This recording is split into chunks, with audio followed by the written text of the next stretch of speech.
Farin allo. Takaitaccen tarihin shugaba Muhammadu Buhari.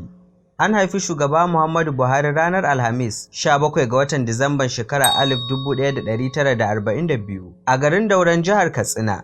Buhari ya auri matarsa ta farko wato marigayiya Hajiya Safinatu Yusuf a shekarar 1971 wacce suka rabu bayan wani lokaci. Ta rasu a shekarar 2006. Yanzu haka dai matar Buhari ɗaya ita ce Hajiya Aisha Halilu wacce ya aura a shekarar 1989. Shugaba Muhammadu Buhari yana da jimillar 'ya'ya 10 wanda suka hada da maza da mata. Wasu daga ciki sun rasu, wasu kuma suna raye. Farin jini da shahararsa ya samo asali ne tun lokacin da aka bashi makamin ministan man fetur da ma'adanai a ƙasa a lokacin mulkin soji na tsohon shugaban ƙasa Olusegun Obasanjo a shekarar 1975. Tun kafin sannan, shugaba Muhammadu Buhari ya kasance gwamnan sabuwa kuma haɗaɗɗiyar jihar Arewa maso Gabas, wadda marigayi General Murtala Ramad Muhammad ya ƙirƙiro. Ya kasance shugaba na farko na hukumar NNPC wadda aka kafa a shekarar 1977. Kana an naɗa shi shugaban hukumar PTF a zamanin mulkin marigayi Sani Abacha, hukumar da aka kafa da kuɗaɗen raran man fetur da ƙasa ta samu a lokacin domin gudanar da ayyukan ci gaban al'umma. A lokacin shugaba Muhammadu Buhari a matsayin shugaban hukumar PTF, Buhari ya wanzar da ayyukan raya karkara da birane kama daga hanyoyi, asibitoci, makarantu da dai sauransu. Hakan ka iya zama dalilin da ya sa al'ummar ƙasa suka dinga kulafucin ganin kasancewa ya zo ya zama shugaba.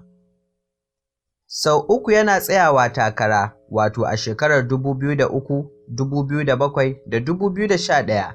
Ya tsaya sau 2 a ƙarƙashin inuwar jam'iyyar ANPP wato All Nigerian People's Party, jam'iyya mai alamar masara, inda daga bisani ya ƙirƙiro jam'iyyarsa ta CPC mai alamar alƙalami, inda duka ya sha kaye.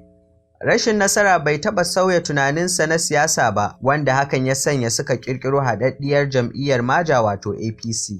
Bayan kafuwar jam'iyyar Maja ne, hankula suka haɗu, sannan aka yi wa shugaba Muhammadu Buhari mubaya'a domin ya kasance ɗan takarar shugabancin ƙasa ƙarƙashin jam'iyyar APC. Shugaba Muhammadu Buhari ya yi takara kuma ya yi nasara a shekarar 2015 inda ya kayar da shugaba mai ci kuma mai neman zarcewa wato Goodluck Ebele Jonathan. Shugaba Muhammadu Buhari ya murza akalar ƙasar har na tsawon shekara 4, wato tun daga zaben shekara 2015 har zuwa 2019, inda ya sake tsayawa takara kuma ya lashe zaɓe da ƙuri'u mafiya rinjaye. Shugaba Muhammadu Buhari ya zama shugaban ƙasar Najeriya a karon farko a matsayin soja, inda ya hambare haɗaɗɗiyar zaɓaɓɓar gwamnatin farar hula a shekarar 1988. Duk da kasancewarsa na soja mai mulkin kama karya, Shugaba Buhari ya yi ƙoƙari matuƙa wajen yaƙi da cin hanci da rashawa, inda ya garkame 'yan siyasa masu yawa da ake zargi da cin hanci da rashawa a wancan lokacin. Buhari shugaba ne da ya sha bamban da sauran shugabanni, wanda duk da damammaki da ya samu a matsayin shugaba bai mai da hankali ba wajen ganin ya tara abin duniya ko kuma ya sace kuɗin ƙasar. Babu shakka shaidar da aka fi masa ita ce kasancewarsa mai riƙon gaskiya da amana, kuma har yau bata canza zani ba. Duk da shugaban ya yi nasarar lashe zaɓe a lokacin da tattalin arzikin ƙasa da ma duniya baki ɗaya ya shiga wani hali. Najeriya dai ita ce ƙasar da ta fi kowace girma da ƙarfin tattalin arziki a nahiyar Afirka, wanda hakan ya sa ake kiranta da Giant of Africa.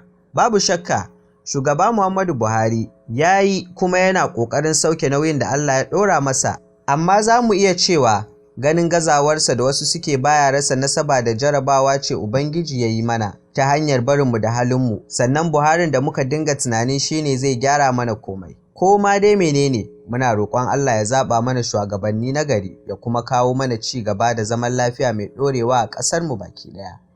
Ku ci gaba da bibiyar tashar Farin Allo domin samun tarihin rayuwar shugabanni, mashahurai da dai sauran shirye-shiryenmu da za su faɗakar, kana su ilmantar har ma su nishaɗantar da ku.